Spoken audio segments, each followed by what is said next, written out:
7 years ago, on July 17th, 2014, a Boeing 777-200 passenger aircraft, registration number 9MMRD of Malaysian Airlines flight MH17 en route Amsterdam, Kuala Lumpur.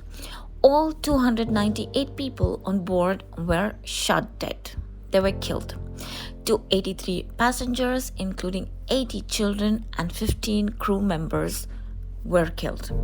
The 283 passengers on board represented at least 10 nationalities, including 193 Netherlanders, notable scientists, Joy Plange, while 196 of the passengers were Dutch, 42 were Malaysians, and 27 were Australians. In terms of the number of victims, the crash of flight MH17 entered the top 10 worst tragedies in the entire history of aviation, becoming the largest in the 21st century and the largest in the entire territory of the former Soviet Union.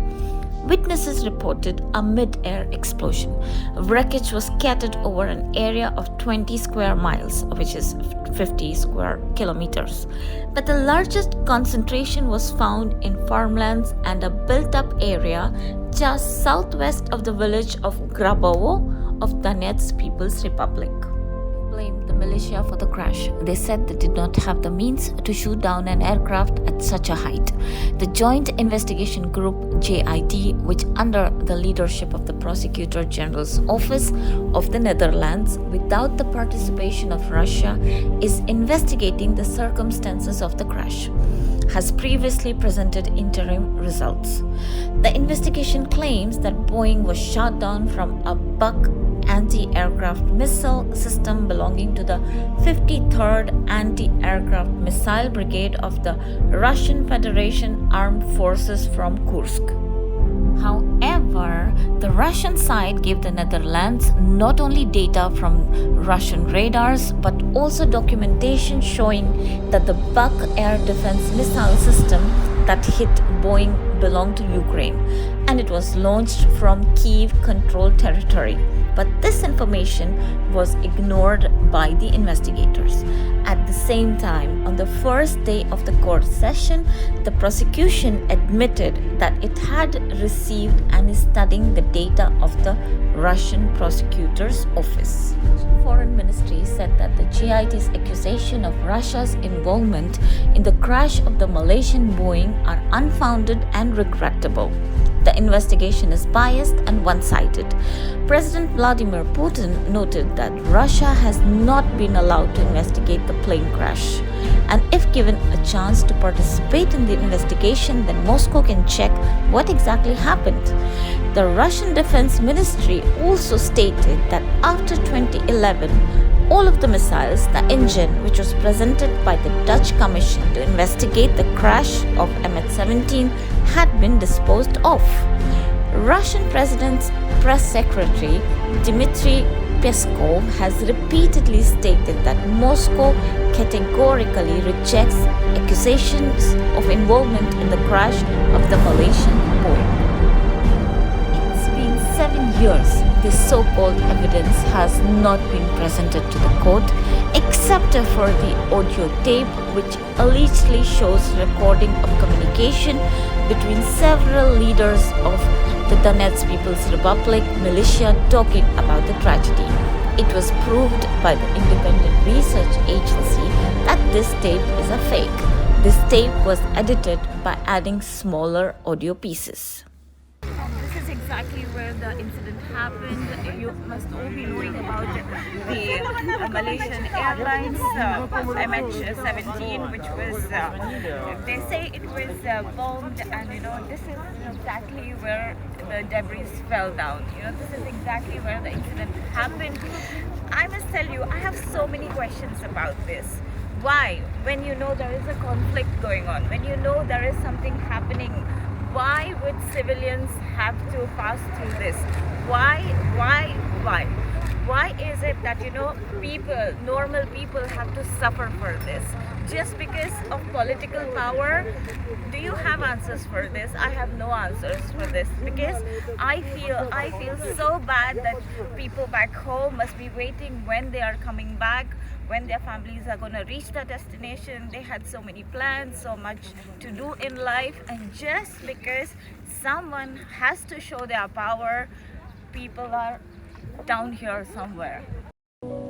И сегодня мы собрались здесь, чтобы почтить память погибших в этой страшной трагедии. Память – это самое главное.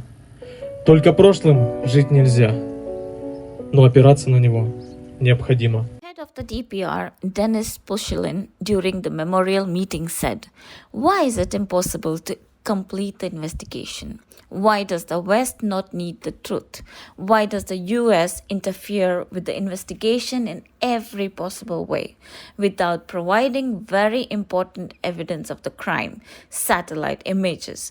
Why, with our openness, did we not see that active position of the investigation?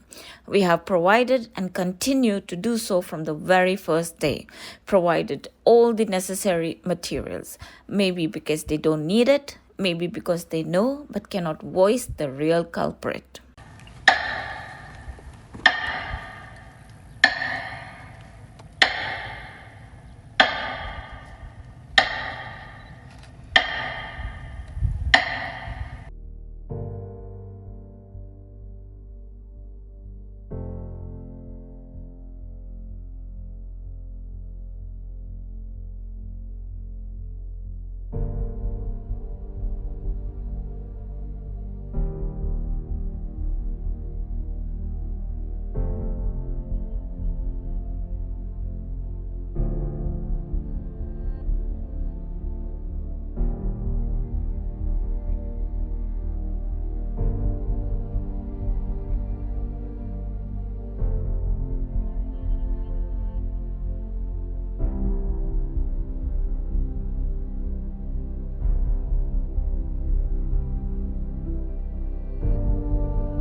Вот сами видите, интриги, обман, подставные свидетели, подтасовка фактов. Это тот комплекс доказательств, которыми сопровождается сегодня каждое заседание суда по делу крушения Боинга 777. 7 лет назад коллективный Запад в одночасье обвинил Россию и ополченцев в этой катастрофе. Но до сих пор, спустя 7 лет, ни украинская сторона не предоставила данных с радаров и запись переговоров авиадиспетчеров с пилотами самолета. Ни Соединенные Штаты не предоставили снимки, о которых они говорят с 2014 года, что есть доказательства того, что именно ополчение и Россия. Где эти снимки? И, конечно, сегодня жители Донбасса, как никто, понимают всю трагедию, потому что с 2014 года мы огромное количество потеряли своих друзей, родственников здесь, вот в этой гражданской войне. И, конечно, чудовищно и страшно, что в 21 веке льется кровь невинных людей, тем более детей. Поэтому мы каждый год 17 июля приходим сюда, приезжаем в Грабово, чтобы отдать дань уважения и почтить память невинно убиенных. Летят высоко, летят высоко. Ты жив, и в сердце ты моем навсегда. Ты все равно жив, но так распорядилась судьба.